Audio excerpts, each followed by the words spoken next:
एक वो होता है अभी हम लोग जब यहाँ घूम रहे थे तूने कुछ बच्चों का ही काफिला जाते हुए देखा। हाँ। जिसमें छोटे वाले नेताजी जा रहे थे, नारे भी लगा रहे थे, इंकलाब जिंदाबाद, वंदे मातरम जिंदाबाद।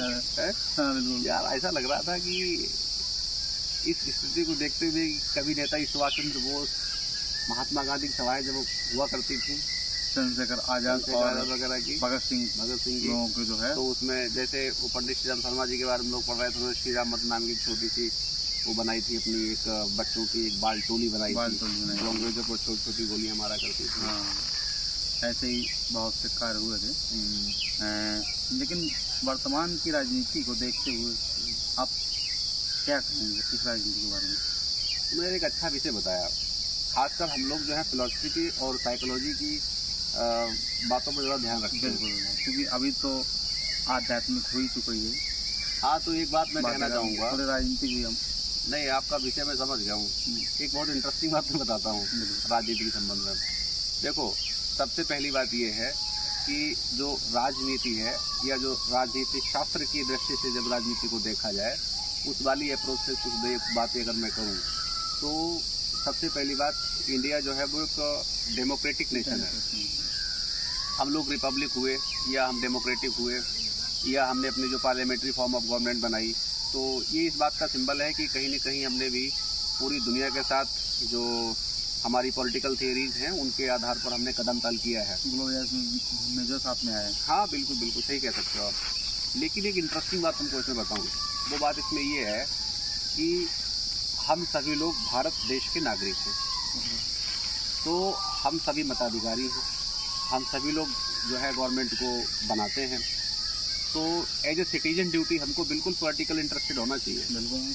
लेकिन एक बात इसमें मैं कहना चाहूँगा, यार पॉलिटिकल इंटरेस्टेड तो होना चाहिए, लेकिन पॉलिटिकल इंटरेस्ट के साथ साथ बिल्कुल वैमनस्य वाली या शत्रुता वाली भावनाओं को या जेलिसी टाइप की फीलिंग्स को नहीं रखना चाहिए।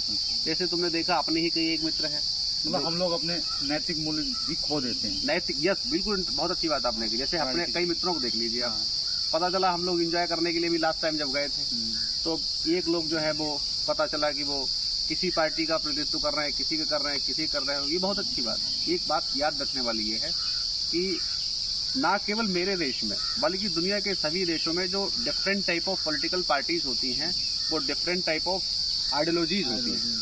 हर आइडियोलॉजी एक लॉजिक के आधार पर चलती है, हर आइडियोलॉजी का अपना एक ऑब्जेक्टिव होता है, और कोई भी आइडियोलॉजी परफेक्ट नहीं हो सकती।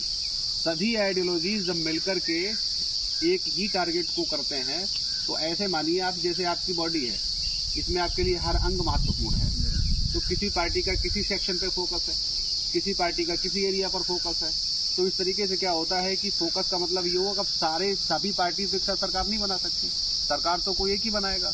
तो उसमें आप इसको इस तरीके से समझिएगा कि सभी लोग हमारे माइंड को कंसंट्रेट करने का काम करेंगे। जैसे मान लीजिए कोई पार्टी जो है वो अपनी आइडियोलॉजी को इस तरीके से दिखाती है कि हम दलितों के साथ काम करते हैं, कुछ कहते हैं हम पिछड़ों के साथ काम करते हैं, कुछ कहते हैं हम सवर्णों के साथ काम करते हैं। तो ये वर्ण वाली व्यवस्था तो प्रेजेंट टाइम में तो इसका कोई देखा जाए क्लियरली तो एग्जिस्टेंस नहीं है, लेकिन लोग उसको सोशली या मेंटली कैरी कर रहे हैं, वो अपना एक अलग मसला है, अलग विषय है। मूल रूप से इतनी बात है कि जितनी पार्टीज हैं उतनी आइडियोलॉजीज हैं, हर आइडियोलॉजी का अपना एक सर्टेन ऑब्जेक्टिव है। जब सर्टेन ऑब्जेक्टिव को अचीव करेगा तो इसका यही अर्थ, जैसे भी मैं कह रहा था, हर शरीर का भाग आपके लिए इम्पोर्टेंट है। तो पता चला कि जो हेड है आपका दिमाग है, ये सभी की केयर कर रहा है।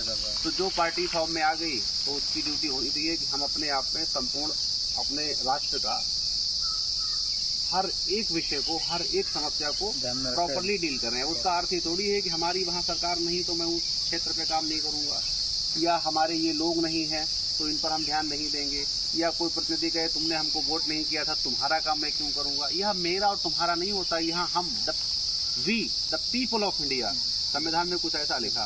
तो एक और बात बताऊँ, कुछ लोग केवल मानसिक बीमारी अपने अंदर पाल लेते हैं, उनका कोई भी प्रत्यक्ष लेना देना नहीं होता, लेकिन अपने लोकल लेवल पे जहाँ वो रह रहे हैं तो पता चला कि उनको उनके अपने जो व्यक्तिगत संबंध हैं, उन संबंधों में भी राजनीति घुसी हुई है।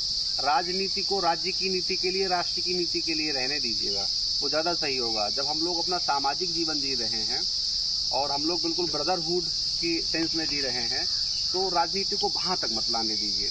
और कुछ लोगों ने राजनीति को यहाँ तक ले आए हैं कि जिनका मन मस्तिष्क लगातार उस ही द्वंद में जीता रहता है।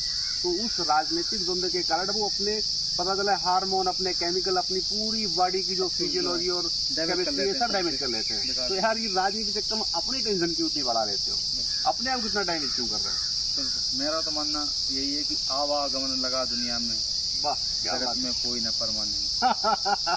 आज तेरा है तो कल मेरा है, सही बात बस। लेकिन सबका उद्देश्य ये होना चाहिए कि कैसे भारत और विश्व का निर्माण कैसे हो। बिल्कुल सही बात। मेरा तो स्पष्ट मानना ये है कि जब संविधान कहता है we the people of India, तो फिर सारी संकीर्णताओं को त्याग करके we the people of India का ध्यान रखना चाहिए।